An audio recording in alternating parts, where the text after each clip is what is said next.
Bible చేతిలో పట్టుకొని Bible పల్లవి చదువుదాం. ఇది నా బైబిలు, ఇది దేవుని వాక్యం. నేను దీనిని నమ్ముచున్నాను. నేనేమై ఉన్నానని బైబిల్ చెప్తున్నదో అది నేను అయ్యున్నాను. బైబిల్లో నామని చెప్పబడినవన్నీ నేను కలిగి ఉన్నాను. నేను చేయగలనని చెప్పబడినవన్నీ నేను చేయగలను. నా మనసు నూతన పరుచుకున్నట్టు వలన నేను రూపాంతరం చెందుతున్నాను. ఈరోజు దేవుని చిత్తం వైపు మరొక అడుగు ముందుకు వేస్తున్నాను. నేను క్రీస్తు వలె మార్పు చెందుతున్నాను. నేను పరిశుద్ధాత్మ ద్వారా శక్తి పొందుకొనుచున్నాను. దేవుడు నన్ను పిలిచిన పిలుపు కొరకైన కోరిక, క్రమశిక్షణ, తీర్మానము కలిగి ఉన్నాను. ఈరోజు 3 వచనాల గురించి మనం ధ్యానించబోతున్నాం. లూకాసు వార్త 23వ అధ్యాయం. లూకాసు వార్త 23వ అధ్యాయం 47, 48, 49 వచనాలు. శతాధిపతి జరిగినది చూచి, ఈ మనుషుడు నిజముగా నీతిమంతుడై ఉండేనని చెప్పి దేవుని మహిమపరిచెను. చూచుటకై కూడి వచ్చిన ప్రజలందరూ జరిగిన కార్యములు చూచి రొమ్ము కొట్టుకొనుచు తిరిగి వెళ్ళిరి. ఆయనకు నెలవైన వారందరూ గలిలయ నుండి ఆయనను వెంబడించిన స్త్రీలను దూరముగా నిలుచుండి వీటిని చూచుచుండిరి. చిన్న ప్రార్థన చేసుకుందాం. ఈరోజు వాక్య భాగం ద్వారా దేవుడు మనందరితో మాట్లాడే విధంగా చిన్న ప్రార్థన చేసుకుందాం.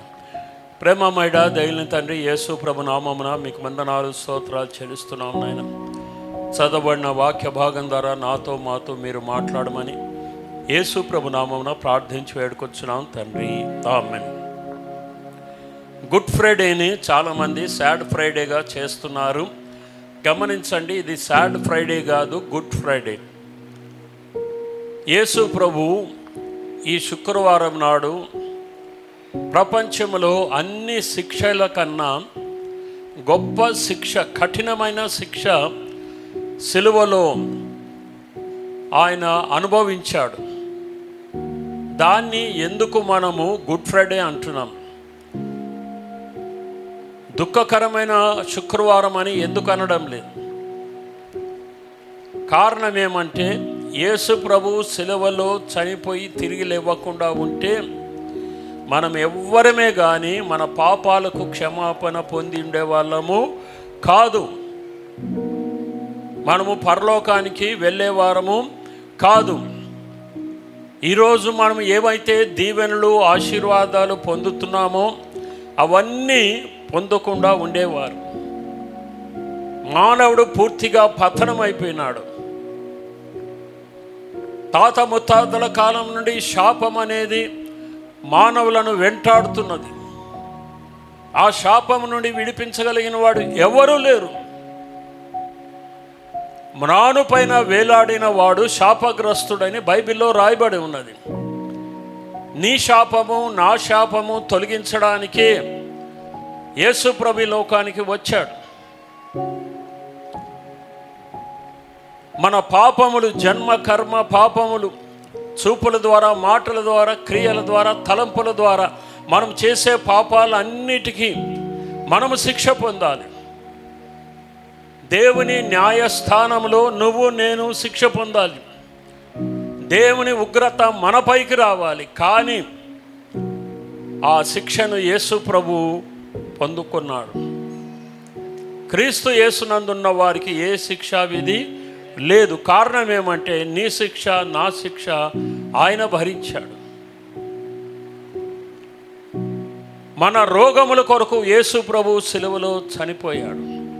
ఆయన పొందిన దెబ్బల ద్వారా మనకు స్వస్థత అని దేవుని వాక్యంలో సెలవిస్తున్నది. నువ్వు రోగాలతో ఎల్లకాలము బాధపడుతూ ఉండడం దేవునికి ఇష్టము లేదు. మన దరిద్రత కొరకు కూడా యేసు ప్రభు సిలువలో చనిపోయాడు. ఆయన ధనవంతుడై ఉండి మనము ధనవంతులు కావాలని మన కొరకు ఆయన దరిద్రుడు అయ్యాడు. అన్నిటికన్నా ముఖ్యంగా దేవునికి మనకు సంబంధం లేదు. ఏదైనా తోటలోనే అది కట్ అయిపోయింది. దేవుణ్ణి మానవుణ్ణి కలపడానికి, రెండవది మనుషులను కలపడానికి, కులాలను బట్టి, మతాలను బట్టి, ప్రాంతాలను బట్టి, భాషలను బట్టి మనుషులంతా వేరైపోయినారు. వీరందరినీ ఒక్కటిగా చేయడానికి యేసు ప్రభు సిలువలో చనిపోయి 3వ దినమున తిరిగి లేచాడు. అందుకే ఇది సాడ్ ఫ్రైడే కాదు, దుఃఖకరమైన శుక్రవారం కాదు, ఇది శుభకరమైన శుక్రవారం, గుడ్ ఫ్రైడే. ఆ సత్యాన్ని మనము గ్రహించాలి. అందుకే ప్రపంచంలో మహాజ్ఞానులు, శాస్త్రజ్ఞులు, గొప్ప గొప్ప వ్యక్తులు యేసు ప్రభు యందు విశ్వాసం ఉంచారు.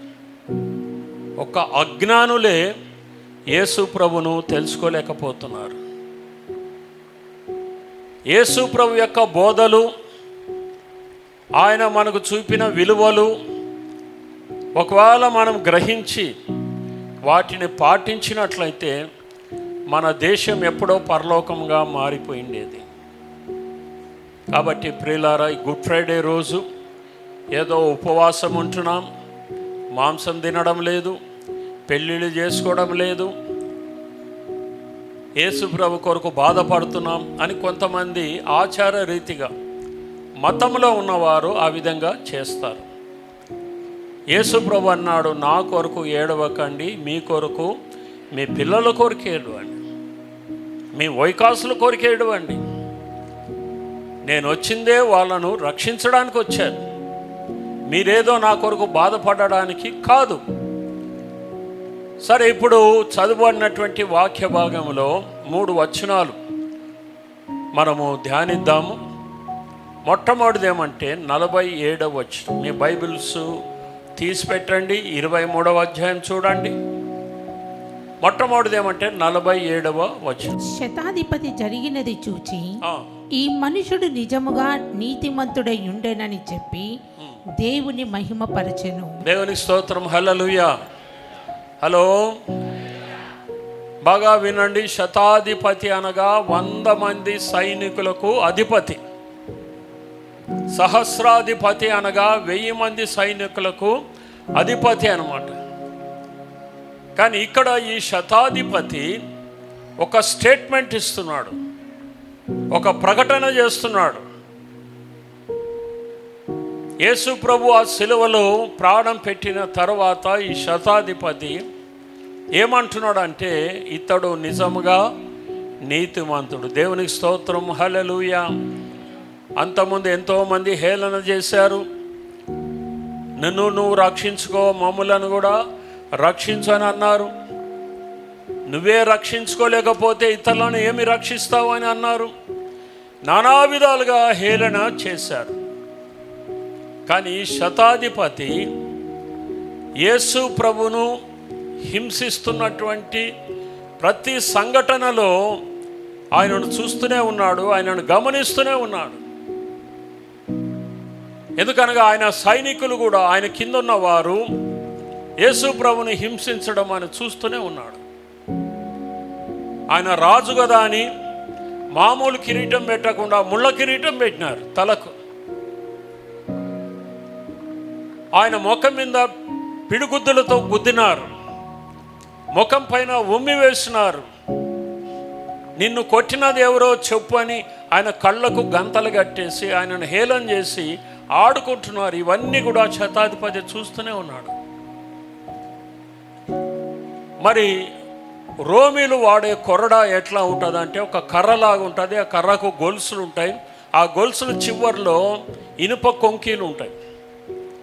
ఆ వీపు పైన ఒకసారి ఇట్లా కొట్టి లాగితే భూమిని దున్నినట్లుగా వీపంతా కూడా దున్నబడుతుంది.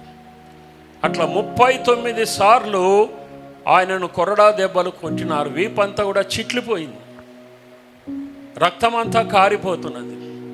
ఇవన్నీ ఆ శతాధిపతి చూస్తూనే ఉన్నాడు. ఆయన పైన సిలువ మోపి ఆ యెరూషలేములో కల్వరి కొండ లేకపోతే గొల్గోతా కొండ అని అంట, అక్కడ వరకు ఆయనను ఆ సిలువ మోసుకొని వెళ్ళాలని చెప్పారు. మధ్యలో ఆయన కింద పడిపోయాడు, ఎందుకంటే ఆ సిలువను మోయలేకపోయాడు. చాలాసార్లు మనకు ఒక డౌట్ వస్తుంది. ఏంటి ఆ డౌట్ అంటే, ఆయన దేవాది దేవుడు కదా, సర్వలోకమును సృష్టించిన దేవుడు కదా, మరి ఎందుకు అట్లా చేత కాకుండా పడిపోయినాడని మనం అనుకోవచ్చు. కానీ ఒక సత్యం చాలామందికి తెలియదు. అదేమంటే యేసు ప్రభు సంపూర్ణమైన మానవుడు, సంపూర్ణమైన దేవుడు. కాబట్టి సంపూర్ణమైన మానవునిగా ఆ రోజు నీ కొరకు నా కొరకు ఆ సిలువను మోస్తున్నాడు. ఆ తర్వాత ఆయన గొల్గొతా కొండకు తీసుకొని వచ్చారు. అక్కడ సిలువను పడుకోబెట్టి, ఆ సిలువ పైన ఈయనను పడుకోబెట్టి కాళ్ళు చేతులు మేకులతో కొట్టారు. తుప్పుబట్టిన మేకులు, చాలా భయంకరమైనటువంటి శిక్ష అది. అమాంతంగా ఆ సిలువను లేపి గుంతలో వేస్తే మొత్తం శరీరం అంతా కూడా ఆ మేకుల పైన వేలాడుతూ ఉన్నది. రక్తమంతా కారిపోతున్నది. శతాధిపతి గమనిస్తూనే ఉన్నాడు. అందులో మొట్టమొదటి మాట యేసు ప్రభు పలికిన మాట ఏమంటే, తండ్రి వీరేమి చేస్తున్నారో వీరు ఎరుగరు గనుక వీరిని క్షమించమన్నాడు. ఈయనకు అర్థం కావడం లేదు. ఇంతవరకు ఎవరు ఇట్లా చెప్పిన మాటలు నేను వినలేదు. ప్రతి ఒక్కరూ వాళ్ళ గురించి ఆలోచన చేస్తారు, కానీ ఇంత భయంకరమైన బాధలో, ఇంత భయంకరమైన వేదనలో కూడా ఆయన ఇతరులను గురించి ఆలోచన చేస్తున్నారు. ఏంటి? మానవ జ్ఞానానికి మించినటువంటి ఒక చిన్న మాట అంటే ఓర్వలేరు. ఒక చిన్న మాట అంటే పగ తీర్చుకోవడానికి ప్రయత్నం చేస్తారు. సొంత అక్క చెల్లెళ్ళు, అన్నదమ్ములే ఒకరినొకరు క్షమించుకోలేనటువంటి దినాల్లో మనం ఉన్నాం. ఈయన చూడండి, అంత భయంకరంగా హింసించిన, హేళన చేస్తున్నా, దూషిస్తున్నా వాళ్ళ మీద పగ తీర్చుకోవడానికి ఇష్టపడడం లేదు. మన గ్రాండ్ స్టైమ్స్ గారు, ఆస్ట్రేలియా మిషనరీ, ఒరిస్సాలో ఆయన ఇద్దరు కుమారులు కారులో ఉన్నప్పుడు కొంతమంది మతోన్మాదులు వచ్చి ఆయన కారు పైన పెట్రోల్ పోసి కాల్చేసినారు. ఆ పిల్లలు, ఆ తండ్రి ఆ కారులో కాలిపోయి చచ్చిపోయినారు. చాలా భయంకరమైన బాధ. అప్పుడు విలేకరులు వెళ్ళి ఆమెను అడిగినారు, ఏమమ్మా నీ భర్తను నీ పిల్లలను ఇంత భయంకరంగా చంపేశారు కదా, నువ్వేమంటావు వాళ్ళ విషయం?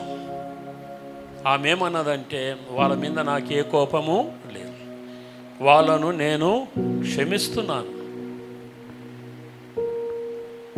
ఎటువంటి స్టేట్మెంట్ అది! హలో, అట్లా గుణం మనకున్నదా? ఈ గుడ్ ఫ్రైడే దినాలలో మనం గమనించి, ఎవరైనా ఏమైనా బాధ పెడితే, ఎవరైనా ఏమన్నా అన్నారనుకోండి, ఏదన్నా నష్టం కలిగించినారనుకోండి, వాళ్ళను మనం క్షమిస్తున్నామా? ఎందుకు గ్రాండ్ స్టైమ్స్ గారి భార్య ఆ విధంగా అన్నదంటే, ఆమె గురి ఎవరనగా యేసు ప్రభు. ఆమె గురువు ఎవరనగా యేసు ప్రభు. యేసు ప్రభు కొరకే జీవిస్తున్నారు వాళ్ళు. మన ప్రవీణ్ పగడాల గారు హత్య చేయబడ్డారని అందరూ కూడా అనుకుంటున్నారు. ఆయన భార్య ఏమన్నదండి, పగ తీర్చుకునే సమయం ఇది కాదు, నేను వాళ్ళను క్షమిస్తున్నాను. ఎక్కడి నుండి వస్తున్నది గుణం కదండి? నువ్వు ఎవరిని ఆరాధిస్తావో, ఎవరిని స్తుతిస్తావో, ఆ దేవుని యొక్క గుణ లక్షణాలు నీలో వస్తాయి. దేవునికి స్తోత్రం, హల్లెలూయా. యేసు ప్రభు మనకు నేర్పించిందంతా క్షమాపణ నేర్పించాడు. ఈ గుడ్ ఫ్రైడే దినాలలో ఇంకా నువ్వు ఎవరైనా క్షమించకుండా ఉంటే, వాడిని క్షమిస్తే ప్రభు సంతోషపడతాడు. కానీ ప్రభా నేను మాంసం తినలేదు నాయన, నేను ఉపవాసం ఉన్నాను నాయన, ఎవరికి కావాలా నీ ఉపవాసం? ఎవడు చెప్పినాడు? నువ్వు ఇతరులను క్షమించినావా? ప్రభు బల్లను తీసుకుంటున్నాం. ఎట్లా తీసుకోగలుగుతున్నావు ప్రభు బల్లను? ఈ శతాధిపతి అన్నీ గమనించి తన తల్లిని గురించి ఆలోచన చేస్తున్నాడు, తన శిష్యుని గురించి ఆలోచన చేస్తున్నాడు. ఆయనను గురించి ఆయన ఆలోచన చేయడం లేదు. ఎక్కడైనా చూడండి మన దేశంలో ప్రతి ఒక్కరు వాళ్ళ గురించి ఆలోచన చేస్తారు, కానీ ఇతరుల గురించి ఆలోచన చెయ్యరండి. ఎంత విచారకరమైన విషయం. అయితే ఆ సమయంలో 12 గంటల నుండి మధ్యాహ్నం 3 గంటల వరకు ఏమైపోయింది? ఇప్పుడు దేవుడు రంగంలోనికి దిగినాడు. సూర్యుడు చీకటి గమ్మింది.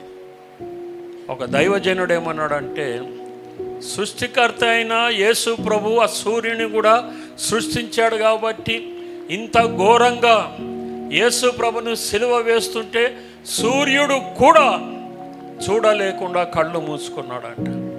అందుకే చీకటి కమ్మేసింది, మొత్తం చీకటి కమ్మేసింది. 3 గంటలు భూకంపం వచ్చింది, రాళ్ళు పగిలిపోతున్నాయి. ఆ దృశ్యము చూసేసరికి ఈ శతాధిపతి అంటున్నాడు, ఇతడు నిజముగా నీతిమంతుడు. రెండవ గుంపును చూడండి. మనకు సమయం ఎక్కువ లేదు కాబట్టి త్వరగా చెప్పి ముగించడానికి నేను ప్రయత్నం చేస్తాను. చూచుటకై కూడి వచ్చిన ప్రజలందరూ జరిగిన కార్యములు చూచి రొమ్ము కొట్టుకొనుచు తిరిగి వెళ్ళిరి. జరిగిన కార్యములు ఇవన్నీ చూసినారు. ఎవరు వీళ్ళు తెలుసా అండి? ఈ రొమ్ము కొట్టుకున్న వాళ్ళు ఎవరు అనుకుంటారు మీరు? యేసు ప్రభు గాడిద పైన యెరూషలేములోనికి వచ్చేటప్పుడు హోసన్నా హోసన్నా అని కేకలు వేసిన వారు,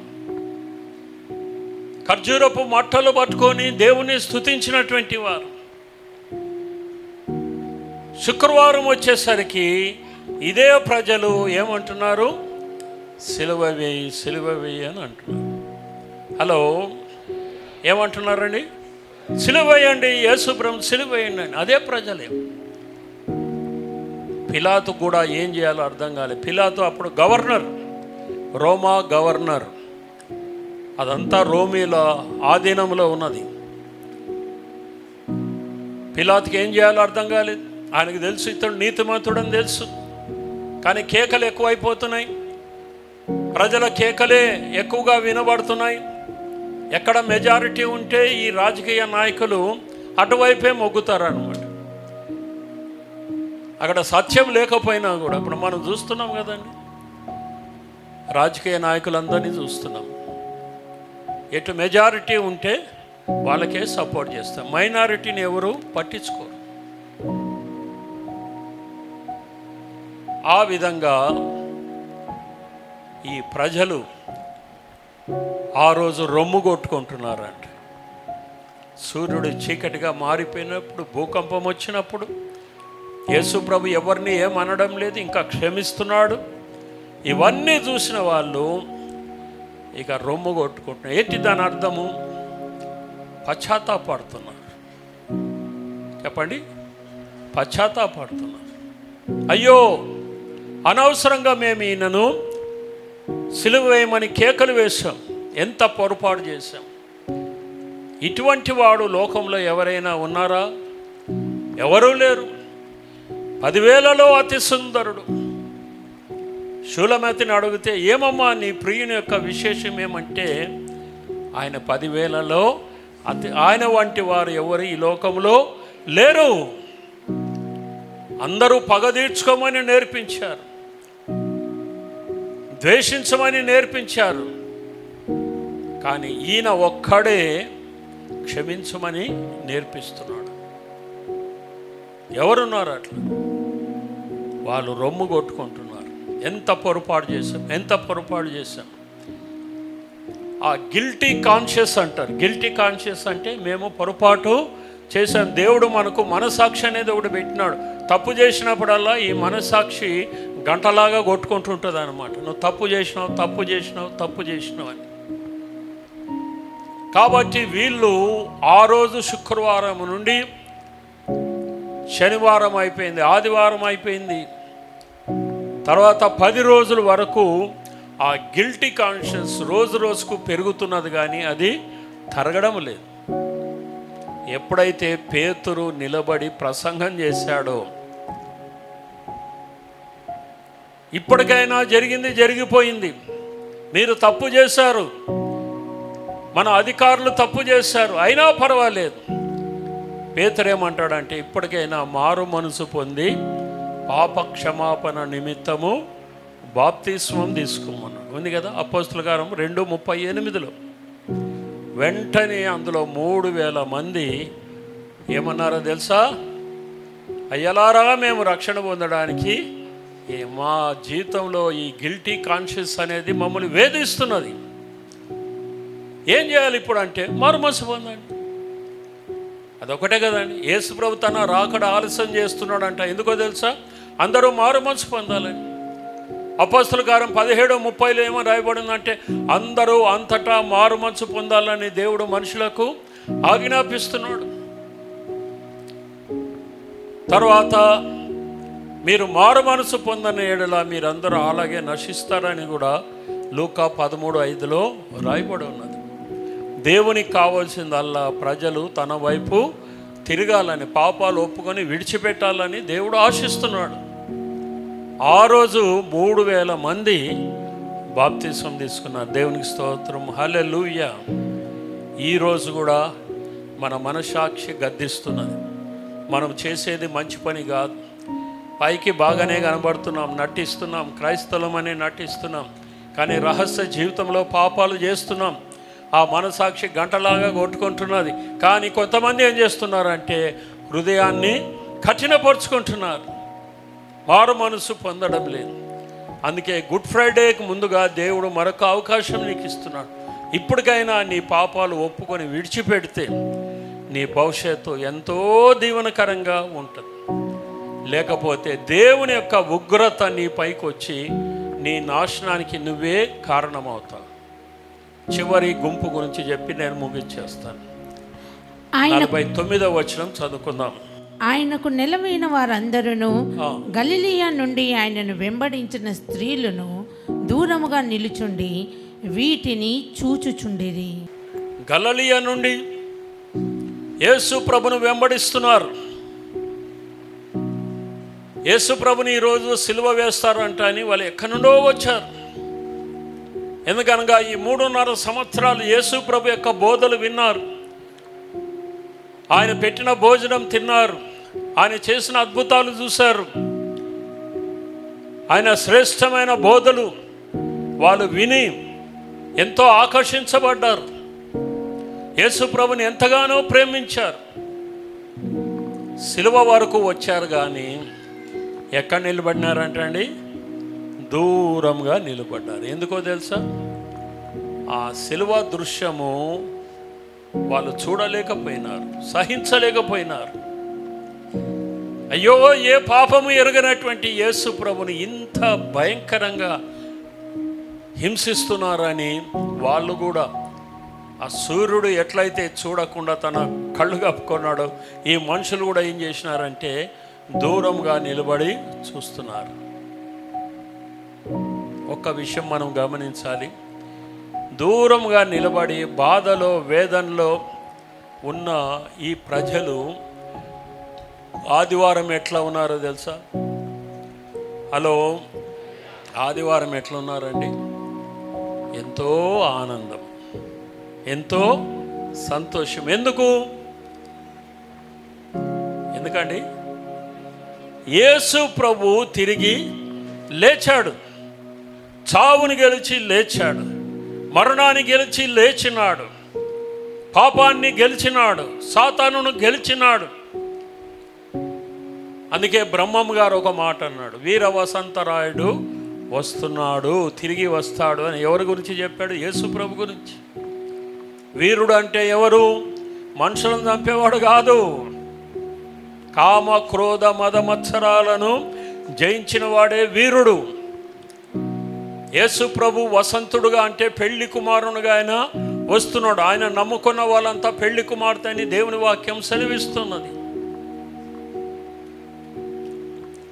కాబట్టి వీరందరూ కూడా ఎంతో ఆనందంగా ఉన్నారు, ఎంతో సంతోషంగా ఉన్నారు. ఆ ఆనందాన్ని పట్టుకోలేక వాళ్ళు మేము కన్న వాటిని విన్న వాటిని చెప్పకుండా ఉండలేమని యెరూషలేమును తమ బోధతో నింపేసినారు అంటండి. దేవునికి స్తోత్రం, హల్లెలూయా. యేసు ప్రభు ప్రేమను రుచి చూచిన వారు, ఆయన ప్రేమను పొందుకున్నవారు, ఆయన ద్వారా రక్షణ పొందిన వాళ్ళు ఎవ్వరూ నాకు తెలిసినంత వరకు ఊరుకో ఉండరు. వాళ్ళు పోయి ఇతరులకు చెప్తారు. మరి నువ్వు కనీసం నీ పక్కింటోళ్ళకని చెప్పినావా ఇప్పటి వరకు? హలో, నీ రెస్పాన్స్ ఏంటి? యేసు ప్రభు మరణాన్ని గెలిచినాడు, 3వ దినమున తిరిగి లేచినాడు, గొప్ప నిరీక్షణ మనకిచ్చినాడు. ఇప్పుడు మనం చనిపోతే ఏమవుతామనే భయము మనకు లేదు. మనం ప్రభుతో కూడా ఉంటాం. అంతా బాగానే ఉంది. కానీ ఆది సంఘంలో ఉన్న విశ్వాసుల్లాగా మేము కన్న వాటిని విన్న వాటిని చెప్పకుండా ఊరు నుండి తరిమేసినారు, కొట్టినారు. మీరు మత మార్పిడి చేస్తున్నారని అన్నారు. అన్నీ వదిలిపెట్టినా సరే వాళ్ళు మాత్రము సువార్త చెప్పడము ఆగిపోలేదండి. మన బీసీ సంఘం ఎట్లా ఉన్నదో నాకు తెలియదు. మన సంఘంలో కొంతమంది చక్కగా యేసు ప్రభు గురించి ఇతరులకు చెప్తున్నారు. నేను, వరకుమార్ పాస్టరు, ఏరియా పాస్టర్లు, మేము ప్రతిరోజు ఎవరికో ఒకరికి మా సాక్ష్యాన్ని పంచుకుంటూనే ఉంటాం. ఏదో చెప్పాలనేది కాదు. ఎందుకనగా వాళ్ళు నశించిపోవడం దేవునికి ఇష్టం లేదు. సో దయచేసి పరీక్ష చేసుకోండి. ఇంకా రక్షణ మారుమనసు లేకుండా నామకార్థపు క్రైస్తవునిగానే ఉన్నావా? ఒకవేళ రక్షించబడి ఉంటే యేసు ప్రభు కొరకు నోరు విప్పి ఇతరులకు చెప్తున్నావా? తలలు వంచండి, కళ్ళు మూసుకోండి, ప్రార్థన చేసుకుందాం. అందరూ తలలు వంచి కళ్ళు మూసుకొని ప్రార్థన చేసుకుందాం. ఈ ఉదయకాలం అందు ప్రభు నీతో నాతో మాట్లాడుతున్నాడు.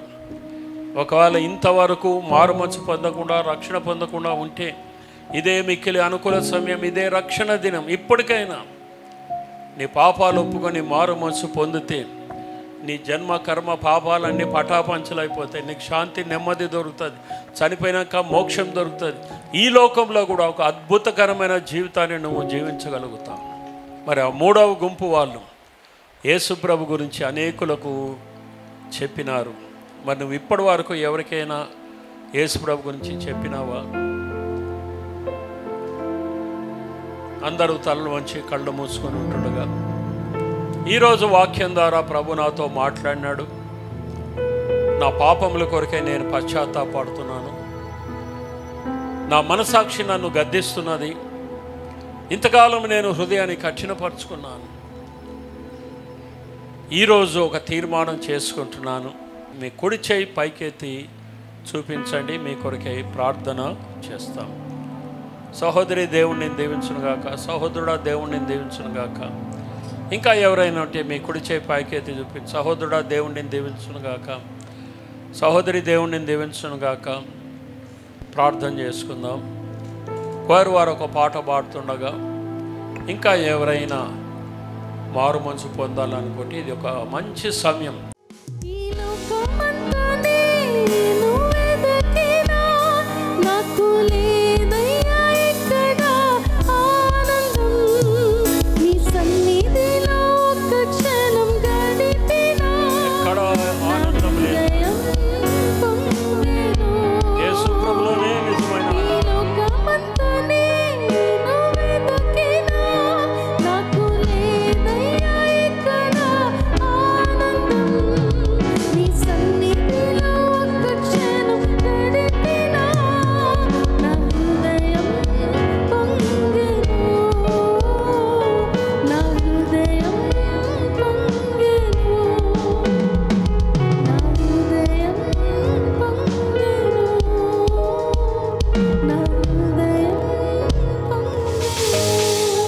ప్రేమమైన దయగలిగిన తండ్రి యేసు ప్రభు నామమున మీకు వందనాలు, స్తోత్రాలు నాయన. ఈరోజు వాక్యం విని ఎంతమంది అయితే తీర్మానం చేసుకున్నారు వాళ్ళ లోతైన రక్షణ కార్యం జరిగించమని యేసు ప్రభు నాన్న ప్రార్థించి వేడుకొచ్చున్నాను తండ్రి. ప్రతి చోట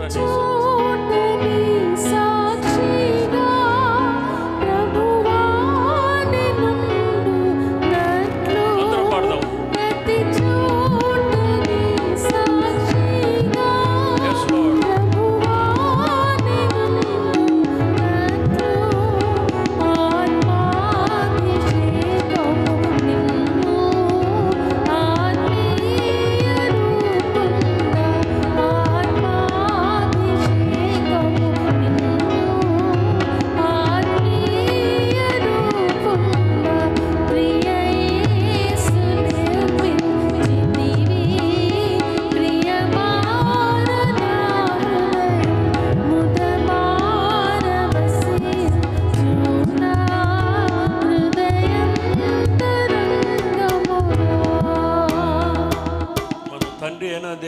ప్రేమ, మన ప్రభువైన యేసుక్రీస్తు యొక్క కృప, పరిశుద్ధాత్మదేవుని యొక్క అన్యోన్య సహవాసం రెండవ ఆరాధనలో పాల్గొన్న వారందరికీ, ప్రభు కొరకై నూతనంగా తీర్మానం చేసుకున్న బిడ్డలకు, ట్రైనింగ్ క్లాసెస్లో పాల్గొంటున్న వారందరికీ ఇప్పుడు సదాకాలం తోడైండును గాక. ఆమేన్.